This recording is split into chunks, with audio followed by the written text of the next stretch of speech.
It is the voice of Indiana County. It's WCCS 101.1 FM, AM 1160, and WCCSradio.com. I was so sure that Jon Mozes would be talking to me from a golf course in the Bradenton area this morning, but he's not. He's with us this morning, and our conversation brought to you by Marcus & Mack, voted best personal injury law firm in the Best of Indiana County contest. Marcus & Mack, a law firm representing injured people. Well, I guess, John, you could be on a golf course right now, huh?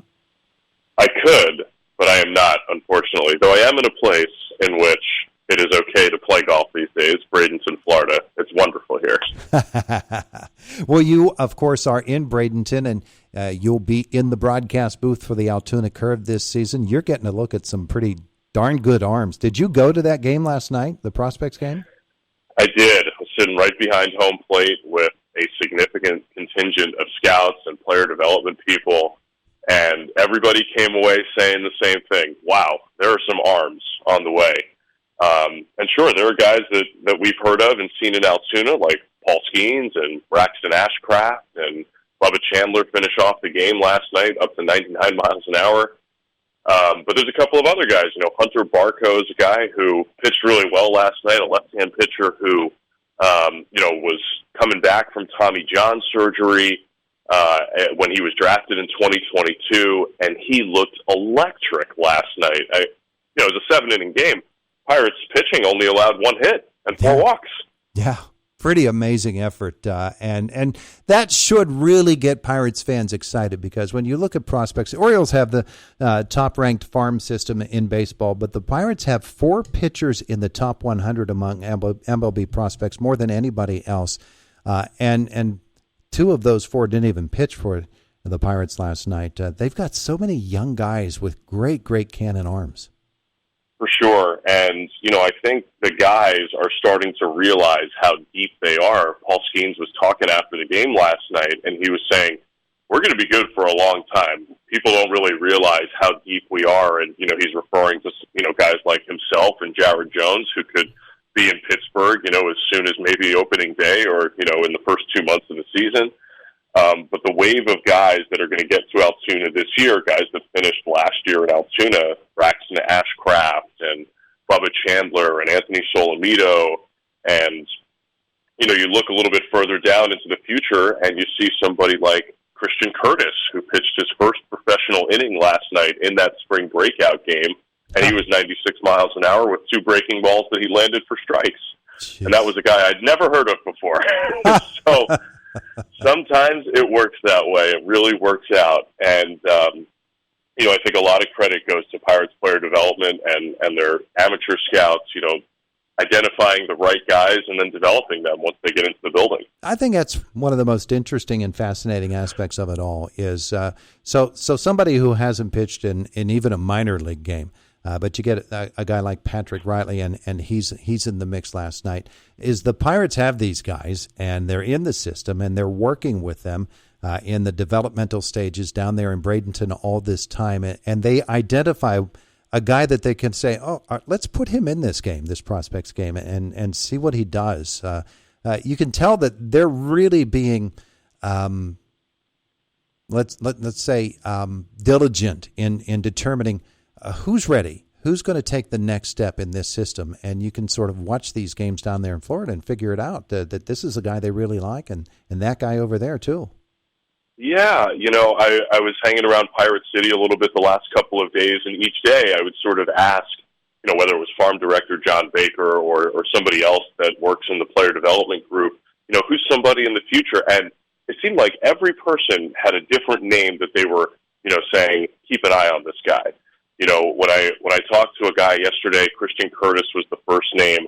There's a catcher that could be on the way by the name of Sean Ross, who converted from the infield and hit 14 home runs in 55 games at Greensboro last year, and apparently looks really good defensively behind the plate now. So he's going to start in Greensboro this year, but, he's a guy that could have some real impact and be effective defensively in the major leagues down the road. So, it sort of depends who you ask, but everybody sort of has their own little favorite. Somebody that's shown up in camp this year and they're at a sort of opening some eyes. Malcolm Nunez is another guy like that who was with Altoona in 2022, came over at a trade from the Cardinals that summer. And, Nunez didn't have a great year at AAA last year, but he really put the work in the offseason. And, he's lost 25 pounds. He's in the best shape of his life, which, is something a lot of guys do when they show up to spring training. But it's really the case for Malcolm Nunez. And, now he's a little bit more mobile, so he's playing a little more third base. And, that versatility allowing him to play both spots in the corner infield and his ability to hit home runs and hit the ball hard, he's a guy that could push himself onto the Major League radar pretty quickly this year. I'm thinking about a couple of guys that I'd like to see in Altoona this year, and one of those is Lonnie White. Have you had a chance to see much of him? Yeah, Lonnie played in the prospect game last night, and, I think the biggest question for him is staying on the field this year. He's played something like less than 75 games since the Pirates drafted him in 2021, and it's a name we know, right? He was a high bonus guy who was committed to play football at Penn State and play baseball there. And the Pirates, were able to get him in the draft.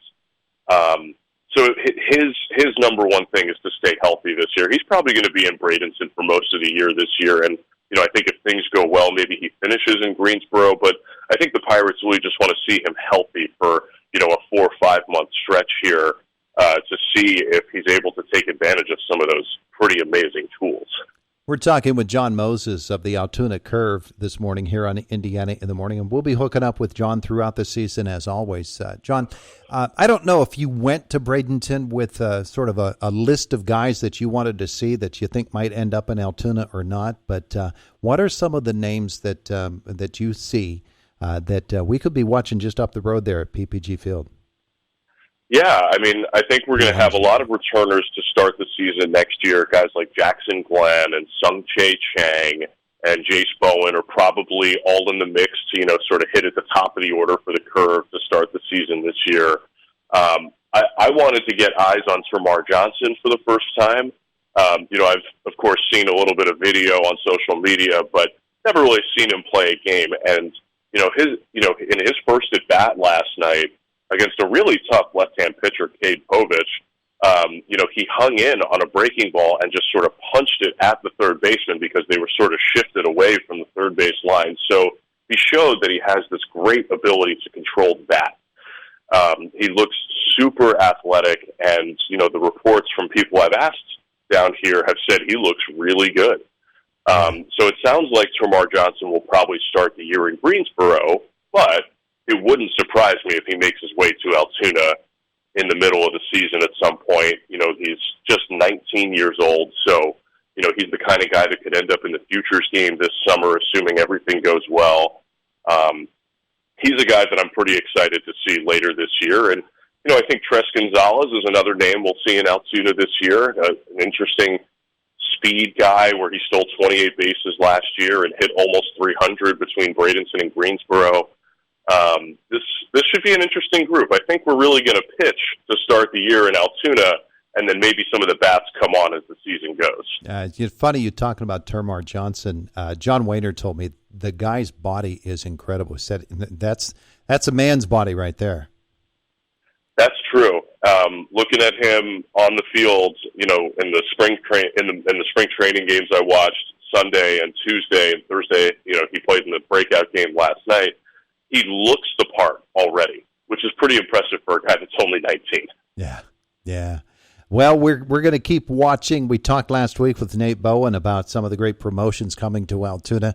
This is going to be what, season number 4 or 5 for you there? Season number 4 in Altoona, yeah. Wow, you're looking forward to it, huh? I can't wait. April 5th is not close enough for me. Yeah, and of course, when you get there, of course, we'll be talking with you every Friday. Curve baseball, last year was a historic season for the Curve, an anniversary season, but this year looks really, really fun. Yeah, I'm really looking forward to it. We've got a great group. Robbie Hammock is going to manage the team this year. He was a big leaguer with the Arizona Diamondbacks and has been managing in the minor leagues for a long time. I got a chance to sit down with Robbie a little bit yesterday, and I kind of forgot. One of my colleagues reminded me he caught Randy Johnson's perfect game when he was a player. So it was cool to sort of hear him reflect on that kind of thing and hear about sort of some of his managerial style. That'll come out on our podcast probably later, early in the next week. We're going to have a great time this season. It's going to be a lot of fun. Jon Mozes, enjoy Bradenton. You going to get out on the course this week? There might be a window today. We will see. Nice. We will see. Nice. Well, you have a great weekend there in Bradenton. Won't be long till we'll be talking to you from Altoona.